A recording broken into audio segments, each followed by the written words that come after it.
All right, so I wanted to make a video about this patch I've been playing around with while trying to learn about phasor-driven sequencers in Max, which I never really had a handle on. I always used to just use Metro and Bangs to do sequencers, and then I got into Ableton, which kind of has all the sequencing stuff you could ever want in it.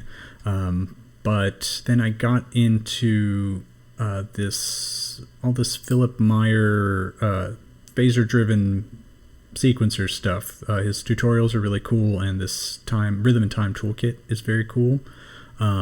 It's in it's one of those packages in the package manager, and there's all these like objects that are really useful, and I haven't figured out how to use any of that stuff. So here's what I have figured out for phasor-driven sequencers. The main thing is, and I'm using the transport too, which is a little sketchy, I feel like, but I'll get into why maybe later. So the main thing is you can have a phasor that runs at one end, which is one bar, and that looks like this if you put it in a scope and you run the transport.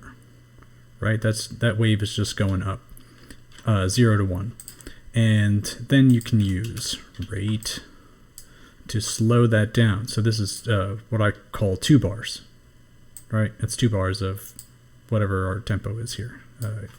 Ignore that comment. And I'm using that as my main clock signal, sending it through a send, and you can take that and use it wherever you want to have things synchronized by that signal. So you take that signal and you can send it to another object called subdiv, and subdiv takes a message div and the number of divisions you want for that rate, for that signal. So right, that's our same signal subdivided by 4, by 8, by 6, whatever, right? So you can take that signal, and actually let me put that back, right, have it by 4. You can take that signal and use the what object, and the what object will give you these ticks every time you get to the beginning of that ramp, right? And that's kind of where the timing comes from, is these ticks, or subdivs. I'm using subdiv to synchronize most of these, but those are your timing signals. So one other thing about subdiv is you can send it a slider, a multi-slider, a bunch of values like so, right? Oh, sorry, not that one. Bunch of values coming at a multi-slider. Right, that's a lot. Let me make that smaller, kind of recreating what I already did here. So let's say I set the div to be 8, right? Subdiv is set to 8, and then the multi-slider, I'm setting the size to 8, so you get the same number out there. And these values all get sent out as a list when you edit the multi-slider. This is wrong. Actually, you need to send a message prob and then that list for to set its probabilities. Okay, so now its probabilities have been set. If I put that scope back, you can see that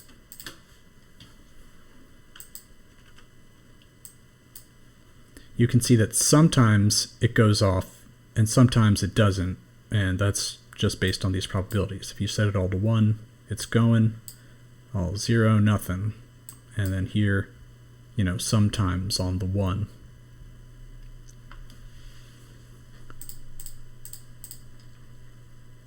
And it's reading through this as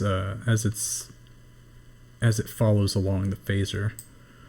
So let's just show that.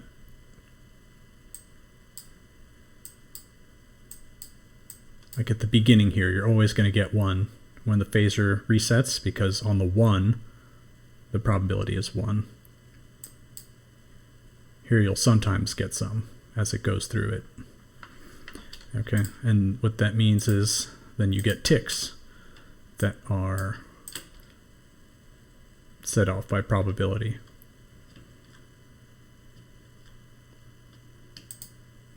Okay, so that's pretty much subdiv and what. That's like I think the most basic elements of this type of phasor-driven sequencer stuff.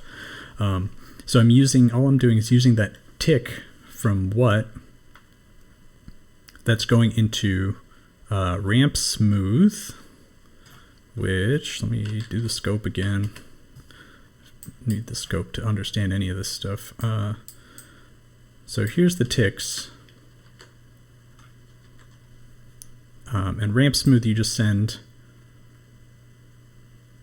a sample number into here, and this is how many samples it's going to smooth out the signal over. So here, right, 1,000 and something samples it's taking to go down. I have it set to 0 on the up because in this case I want like an instantaneous up and then down. I want to be slower, so I'm using that as the envelope here for multiply tilde, and that's just the envelope for this noise. Right, if I make this smaller,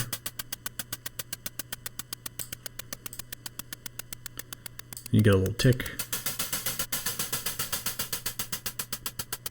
Right, and that's like real simple, modular synth technique, just using an envelope to shape noise to get like a little hi-hat sound or whatever.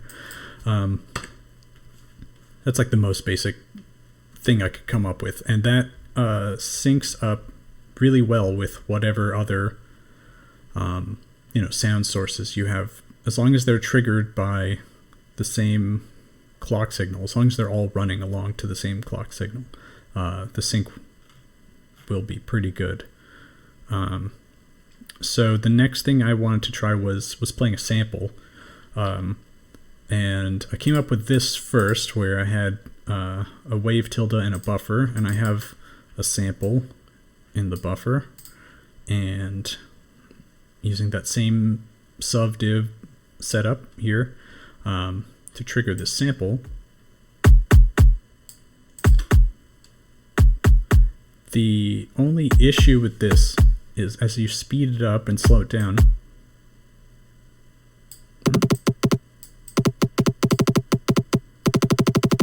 right, it changes the pitch of whatever the sample is, because it reads from the buffer at different speeds. Since wave just it reads through a buffer following whatever its signal input is. So like if I slow this way down, right, it's like reading through the buffer at that speed as it goes from 0 to 1, where 0 is the beginning of the buffer and 1 is the end. So yeah, if you change this, the pitch of the sample changes.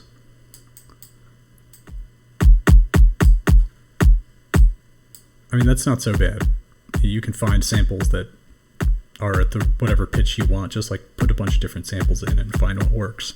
But I wanted something that would just play the sample at its original pitch. So doing that here, I'm just using the playlist object, and as this wave comes out of subdiv, right, you've got those ramps coming out of subdiv, and I'm just doing a little greater than, so that anytime it's greater than this very small value, it's going to be a 1. and when this gets a 1, it plays the sample, and when it's not, when it's at 0, it sends a 0 and it stops playing the sample. So I made this like little, I guess, kind of a gate signal out of it, using greater than tilde.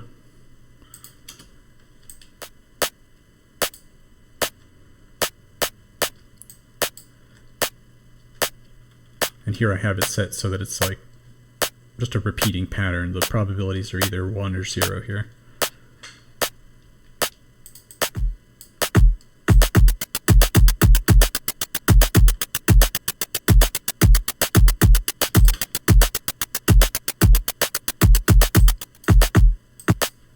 Right, and it's nice because you can get all kinds of weird, polyrhythms and divisions and stuff coming out of there. Here I'm just doing the exact same thing with a different sample. So let's see what my groove is here.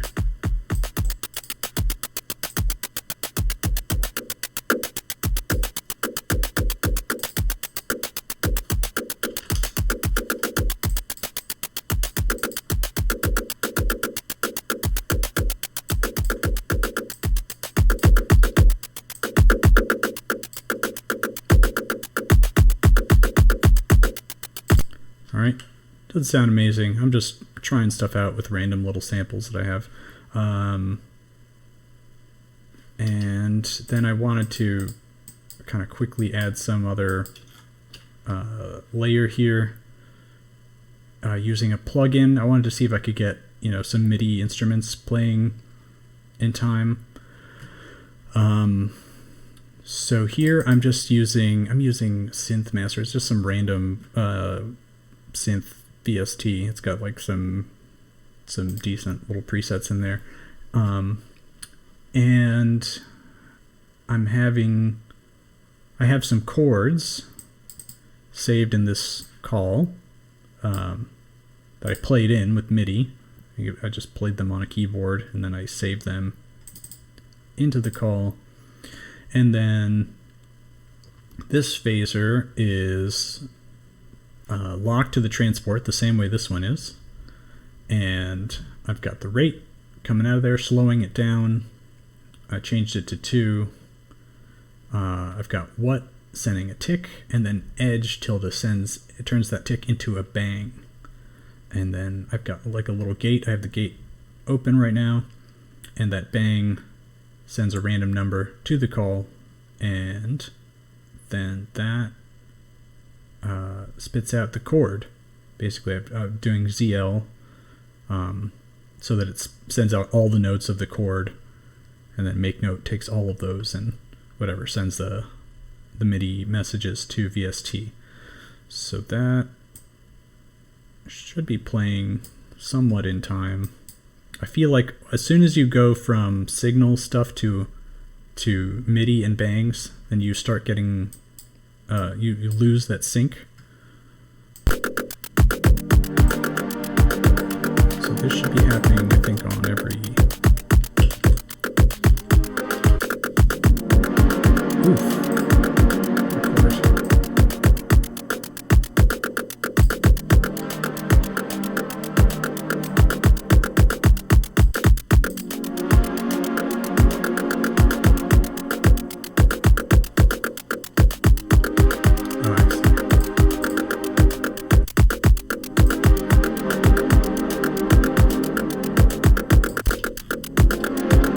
So here's one problem that happens with using stuff that's signal driven, is every time you change a patch chord, it has to like reset the whole, signal chain, I feel like, of MSP objects. So it gets a little weird. It's not really designed for like live patching, I guess. In terms of timing, that's going to mess up your timing if you're adding and deleting objects and changing patch chords there. I wanted to send this rate to the scope so I could see when that chord is being triggered.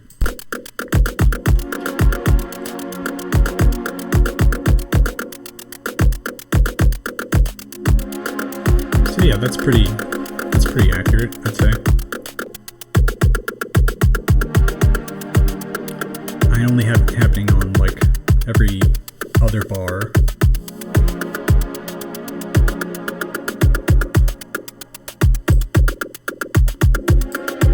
And anyway, that's the start of this type of patch.